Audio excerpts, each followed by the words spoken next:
the members of the cabinet, Ms. Bamboo Shen, our international guest speaker, and your husband, Mr. Gene Foster, members of the diplomatic corps, Maramani Musa Viti, our women from Fiji, invited guests, ladies and gentlemen.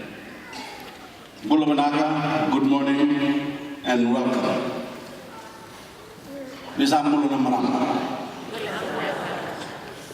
a great pleasure to be here this morning amongst all these beautiful women to launch Fiji's very first National Women's Expo.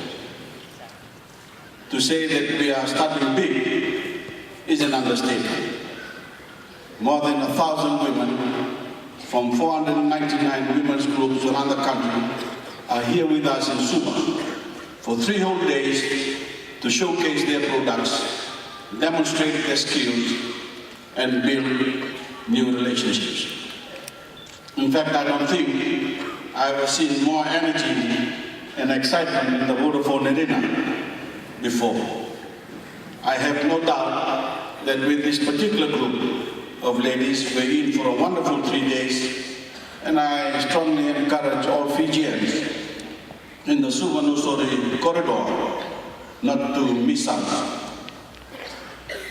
This expo has been designed to put the nation's spotlight on the talents of our female artisans, farmers, and small businesswomen, particularly those from the rural areas. Groups have traveled from villages in all 4 divisions to take part.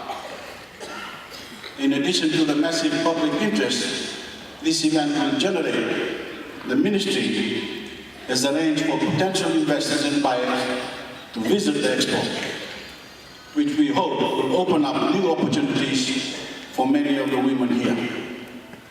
On top of that, the expo will also offer a wide range of training workshops to participants on topics including solar electrification, financial literacy, and women's wellness. I urge all of you to take full advantage of this opportunity to learn new skills while you are here. Because at its most basic level, this event is about helping real people. Women like Mrs. Savita Sharma, president of the Shares Mothers Club in Samambula, who has come with 30 women from her group to showcase their homemade products, including the sweets they make, which I for one am looking forward to trying. These are our mothers, our sisters, our wives, grandmothers and aunties, and this expo is for them. I'm particularly proud to see groups coming here with products they've made at the Women's Resource Center my government has been opening around the country, including the group from Buretu, who are here to sell the coconut products.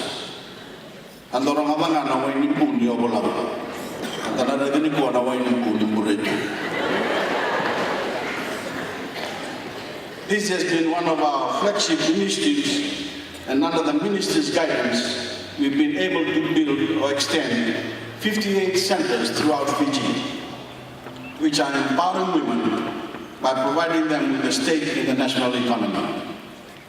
Related to these centers, of course, are the livelihood projects the ministry has been conducting in rural, maritime, and informal settlements, which have a similar aim to teach women skills that allow them to participate in the national economy. Indeed, we believe rural women are a crucial part of the Fijian economy, with the contribution they are making through small and medium enterprises. And so our efforts are targeted at offering them the skills, the guidance, and the resources they need to continue to grow these contributions. The additional income they receive will not only benefit themselves and their families, but provide them with something equally important, a sense of independence and accomplishment. However, we understand that our citizens cannot end there. There is no point producing something worthwhile without linking that product to the marketplace. In other words, introducing sellers to potential buyers. That's one of the key purposes of this expo, but that's also why my government has adopted a big picture approach to the marketing of items made by Fijians under the Buy Fijian Made program. Under this program, the Ministry of Industry and Trade is specifically charged with helping you market your products to locals and tourists alike. In return, we ask participants to strive for excellence in what they produce, to make their items as attractive as they can, because this not only raises the price you receive for them, but it also helps us elevate the Fijian-made brand by linking it with quality and authenticity. Ladies and gentlemen, Your Excellencies, I also want to take this opportunity to say a few words about the importance of women in our families and in all our lives. Earlier this year, we launched Fiji's National Gender Policy, one of the first of its kind in the region.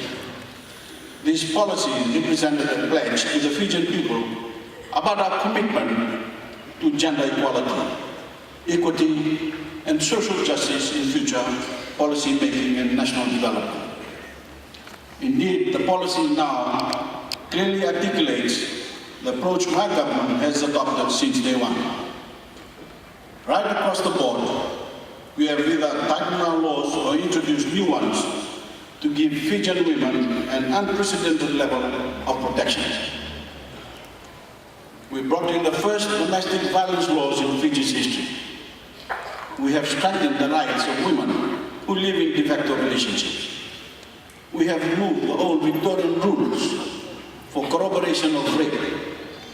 No longer does a rape victim's sexual history have any bearing on the case. Nor is mulu mulu accepted to simply let the perpetrators of crimes free. Our criminal laws are now modern and gender neutral, and we have worked hard to modernize all our laws to make sure that they reflect equality between men and women. Indeed, the supreme law of our country, the Fijian Constitution, say that all Fijians are equal, no matter where they're born, their race, their age, or their gender. It clearly states that no person can be discriminated against, directly or indirectly, on account of his or her gender, sexual orientation, or gender identity. But as I've said before, it's one thing to change laws. It's quite another to change mindsets. Government can't do this alone. A top-down approach by itself won't cut it. Because unfortunately, the treatment of women is still a very real issue in our society. Too many women face workplace harassment. Too many women are obstructed by a glass ceiling in their professional careers. Too many women suffer domestic violence and sexual abuse at the hands of their male partners and relatives. It's one thing for the police and authorities to adopt a policy of zero tolerance, as I have instructed, but it's just as important for each of us to adopt a policy of zero tolerance in our personal lives as well. In order to truly tackle this problem, we need an army of ordinary citizens, the grassroots, to stand together with us and say, enough is enough.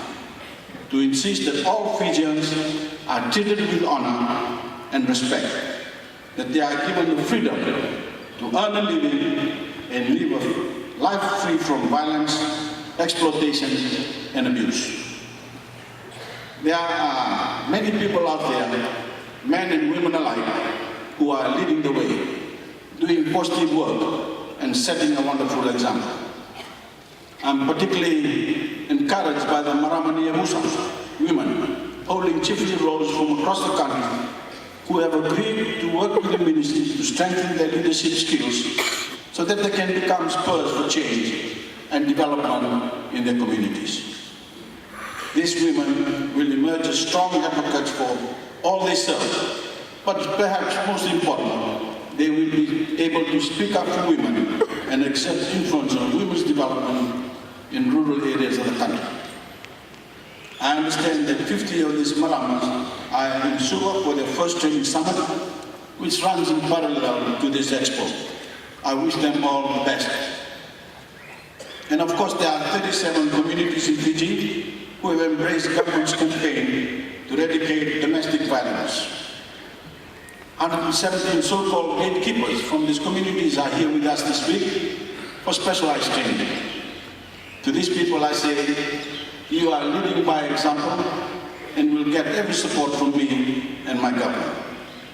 The rest of the country needs to fall in line behind you. We need more people and communities who are willing to set a positive example and join us in our campaign against discrimination and violence. I would like to leave you with this final thought. We can never be an equal or a fair society if even a single Fijian is discriminated against. It is high time for Fijians to stand up for their rights and the rights of their fellow citizens. Do not accept seeing others mistreated or being mistreated themselves. The law protects all Fijians. Use it to enforce your rights. Only then can you truly take advantage of this wonderful time in Fiji's history. Tuition fee education and scholarship, and government loans for university, subsidized bus fares, huge levels of rural development, including energy and water projects across the country. These things and so much more are expanding horizons for ordinary Fijians like never before. Don't allow the ones you love to miss out by living under a shadow of doubt, of fear and mistrust in their personal lives. Help us free them and make the future for all Fijians. Before finishing my remarks, I would like to extend a special acknowledgement and thank you to the Ministry for Social Welfare, Women and Poverty Alleviation for making today a reality.